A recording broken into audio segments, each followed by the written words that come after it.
I am pleased to be here today talking about the kind of earliest views that you'll have of the future of Polis as a platform.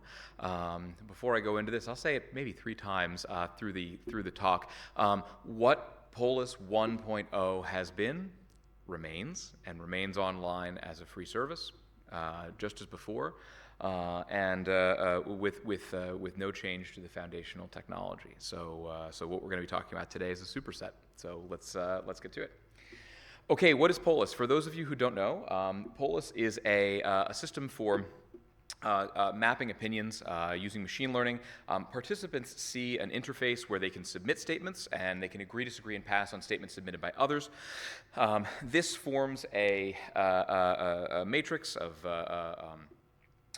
agreement and disagreement across things that are submitted by the participants themselves, and it's an emergent exercise that is amenable to applying certain algorithms that are totally auditable and available on GitHub, and it's been around since 2012, and online and open source since 2016, and a 501c3 nonprofit since 2019.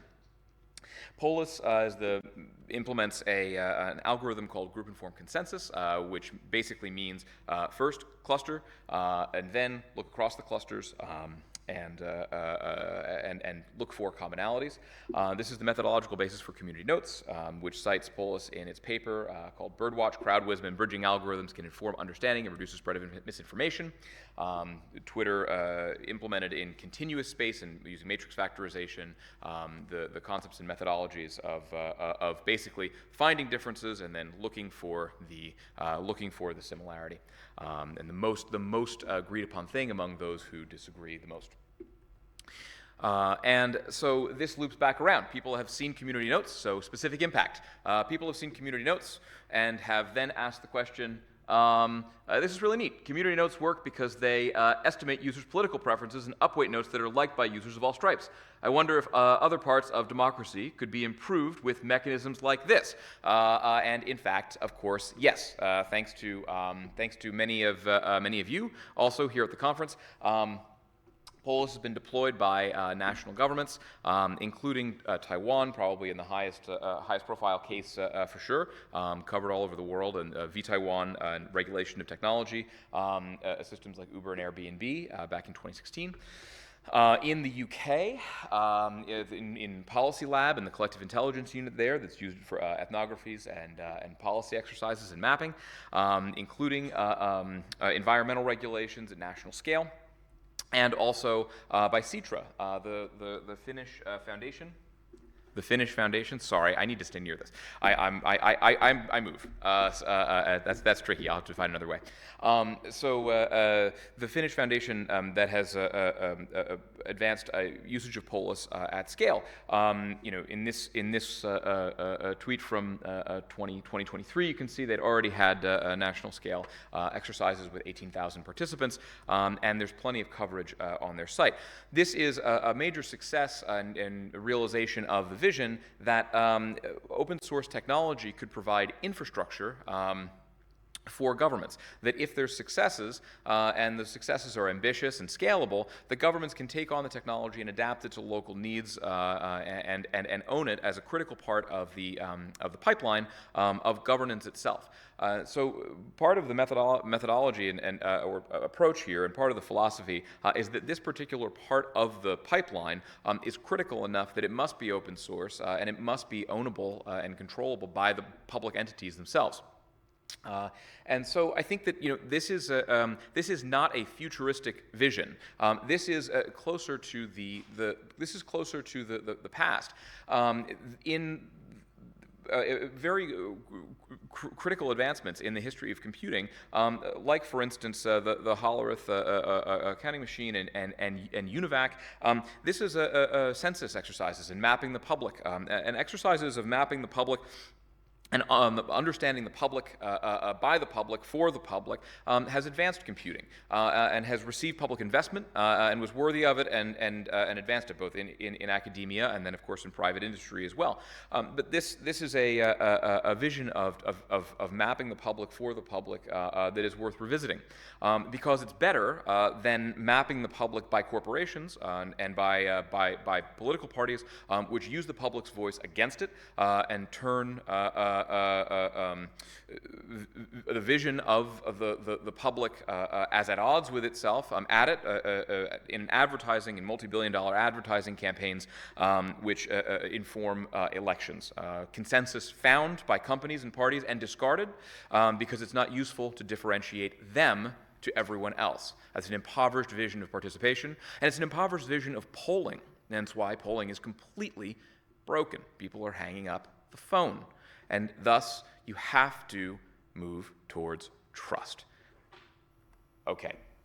New capabilities for managing information and advanced machine learning methods mean new assumptions regarding representation. We are not driving horse and buggy cross-state to attend town meetings anymore. We're on Twitter globally, and we should act like it in global democracies.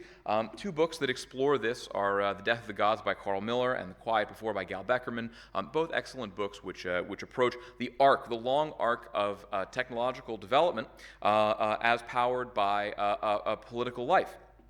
And the idea of advancements in communication technologies because of things like secret communication between scientists in political oppressed areas hundreds of years ago, or, for instance, Black Lives Matter and the advancement of protests, or petitions in the UK hundreds of years ago as well. The interaction of these new needs against authoritarian regimes and the advancements of democracy driving forward technological communication itself. Public technology for the public, driven as a response to and a need for communication in the public body. This is a time, an adversarial time, that's important to advance technology with public dollars. So let's do it. All right, let's move on. Who makes models of public opinion? And who controls them? Polis is open source, and Polis 1 will be around and online and free. So today we're going to talk about some of the intractable problems that we've been attacking for research and development for 13 years, where we are and what is now shipping. Okay, so Polis 2 is now in closed beta as of this moment, and I'm excited to talk to all of you through the rest of the conference, and also, of course, please spread this out into your networks. This is the right group of people who have both the political knowledge and the technological knowledge to understand where this sits in the ecosystem for governments around the world, and I've been grateful to speak to all of you about this. And here's the first sneak preview. First of all, we'll get some of the quality of life stuff out of the way. Yes, there's an EU Polis instance going up for all of the GDPR and also Schrems requirements that have to be fulfilled. There's open data export, there's better participant IDs, there's things like bulk seeding, which we'll come back to in a moment. There's radically advanced moderation and advanced reporting. This is the rough structure of some of the low-hanging fruit stuff here. To get out of the way. Okay, but the important and critical core problems are around initializing a Polis conversation. In other words, people constantly ask, when do I start one and why? Okay, and about what? How do I moderate it and how do I keep up with thousands of comments? How do I summarize it? And it costs currently, quite a bit of time by very experienced people to run a Polis conversation. It does work, of course, and it has, but it's been very time-consuming to up until now to approach that. And how do you scale the number of comments in the system, which is more of a problem for us? How do you go from 1,000 comments to 2,000 to 10,000 to 100,000 to 1 million to 10 million? We've gotten into 10,000 comments. Kind of with the system, a bit rickety, but we'll get to 10 million now, which is great. So each of these problems blocked the ultimate goal in Polis of large, ongoing, growing conversations. Okay, and if you have an ongoing, growing conversation that's moderatable, by the way, everything you're about to see, I'm going to preempt one thing. Everyone asks me, how are you going to moderate what you're about to show? I've shown a number of people this early on. If we return to the question of moderating large platforms, okay? The criticism of them is that on one hand you have arson, right, lighting the building on fire with recommender algorithms on Twitter, right, and all of the other for-profit requirements of a major platform that's a public company. And on the other hand, we have the idea of fact-checking. Well, for nonprofit open source tech, I would invite you to approach what you're about to see, okay, with the vision that perhaps moderation could be different in the nonprofit tech world, where we're not starting with a foundation of arson. All right. First of all, the idea of automatic text summarization of results using large language models is a very difficult technological task. We've been on development and R&D for this since for about 5 years, including a paper that we wrote with Anthropic, the creators of Claude, in 2023. Okay, so there are two primary advancements to understand. The first category is mathematically rigorous, hierarchically clustered topics. I am pleased to say that Polis 2 will be the first organization, for-profit or nonprofit, anywhere at all, to operationalize a mathematical breakthrough in mathematically rigorous, hierarchically clustered topics. And so what I'm about to show you isn't something you've seen and isn't something that's been used for moderation elsewhere, because we're the first ones to use it, which is pretty awesome. And it just happened. So hooray, we can do things now. All right. Okay, so this is a conversation that was 10% of a county. It was run recently. It's got 10 topics here.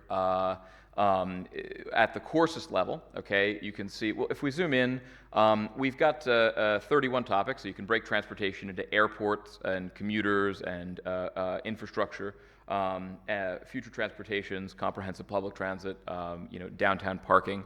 So the idea of each of these subtopics growing and growing and growing in a fractal nature, on and on and on, and then operating on them individually as you would have any Polis conversation in the past, means that we can scale one Polis conversation out into the tens of millions of comments. Okay, this is the foundation, because again, we can keep going. We can take even just this bit up top, which is this little the area that's number 21 up there. If you look at number 21 up there, that's going to become all of these. So you have, even just within the infrastructure improvements, we have commuter rail, improved highway infrastructure.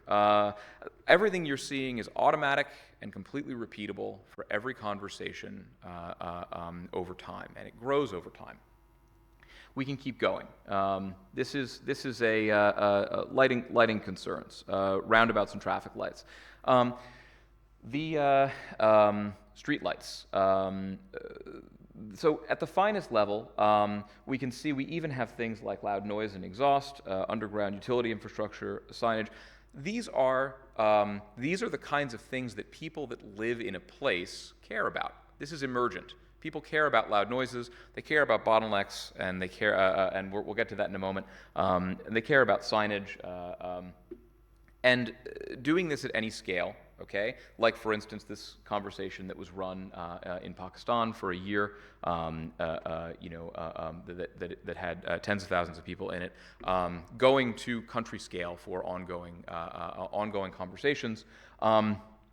From existing comments that you have. So everything that you just saw works without voting, and so everything is part of the seeding pipeline and the initialization pipeline. So if there are a million comments that you have, come talk to me. You can seed an initialization, initialize a Polis conversation now in the closed beta with millions of comments that you might have lying around from prior years of exercises to kick off something much larger. The second is dependable, repeatable narrative reporting. This is the kind of work that effectively requires a data scientist or a data journalist to get in to the loop. Polis has been a mathematical pipeline that used PCA and k-means to produce groups. This is the third of the three pipelines: the original math, the hierarchical topics, and dependable, repeatable narrative reporting. I am not going to talk about the number of ways. Chris Albin from Wikipedia said that this generation of software engineering is like wrestling a puppy, and that is that's what I'm not going to talk about here. But quite a bit of that was done. And I'm happy to, because the entire system is open source, it can be audited, and I will do in the future specific talks and tech talks on that go into that, and so look out for those as well. There'll be blog posts and papers and things like that, but to come. So one of the things that you're seeing here is this is old style reporting in Polis. You have a comment, you have what everyone thought, and then you have group breakdowns. This is on the same cluster. Notice that at the top it says 1_49. Now, if we go back to here, you can see that that area, 1_49, that's layer 1 of a hierarchical clustering, and topic cluster 49, is able to be interrogated and investigated in a dropdown. So this is a table. This view that you've seen is a table of contents. So it's a table of contents for any conversation and any sub-area of a conversation, okay, going up into the scale of our common operational space, which is like countries. Awesome. Okay, so citations and grounding. So one of the things you'll notice here is that in the each subclause is cited and grounded into underlying statements. So in this case, you can see the citizens here are talking about taking pressure and traffic away from one road, right? And they're advocating across groups. This is Democrat-Republican kind of cross split here. They're advocating across groups for things to be developed out in the county so that things aren't focused on Scottsville Road. Well, one of the things that that the large language model has done in this case is to say, with consistent calls to address bottlenecks. It's very nice, and they've cited comments. One of the nice things about this particular methodology is that we can see that the idea of a bottleneck is a description of the underlying data. And so we feel this is a particularly appropriate usage of them because they're being used to describe the underlying data in a way where you can see and interrogate each underlying input statement in the first view, because you can see the cluster and see everything that went into this process, and also through the citations, see every single thing that it decided to cite, okay? And it is sandwiched. So in this case, you can see here, this is a different conversation from the UK, but here's an overview of consensus, again with citations into the underlying data. Using large language models to describe data, okay, with effective prompting, where the input data is seen and the output data is seen, sandwiches them, okay? And so I'm going to, and this also does work cross-language. It's getting quite effective at that as well. Of course, the older V-Taiwan conversation here I'll put up on a slide for a moment. Here is a clustering that gets at topics, and here, and anyone can take a picture if you want to and read it. Here is a completely automated summary from the original data of V-Taiwan Uber. And the goal here for the system is safe, interpretable, automatic, mathematically rigorous, and scalable. Right on the same values that Polis has always approached, and why we stuck with PCA and k-means as a methodology for so long. And I know this is that's a relatively low-level point, but it's absolutely critical that transparency and algorithmic approaches we are able to speak about them. And describe them. Now, again, as Chris Albin from Wikipedia speaking about large language models as wrestling a puppy, I think I'll simply make a joke to try to help you remember, because you have to squeeze the alien squid in between things. Okay, and one is transparent, mathematically rigorous subsetting, which is to say you have to choose the input statements really carefully, and the other is auditable citations and grounding. You have to have it point at what it thinks it was looking at, so that the human in the loop can do that work. Okay, I will say that in this case you're looking at before, which comments were selected, and then after, how were comments described. That is the principle here at work in the new pipeline, and Polis is open for early access. one more thing. We are going to open up a location-based service called Polis. It will have 4 panels: voting, topics, reporting, and open data. If you'd like to open up Polis 2 in your city, or if you know a city that you think would be interested, please come talk to me during the conference.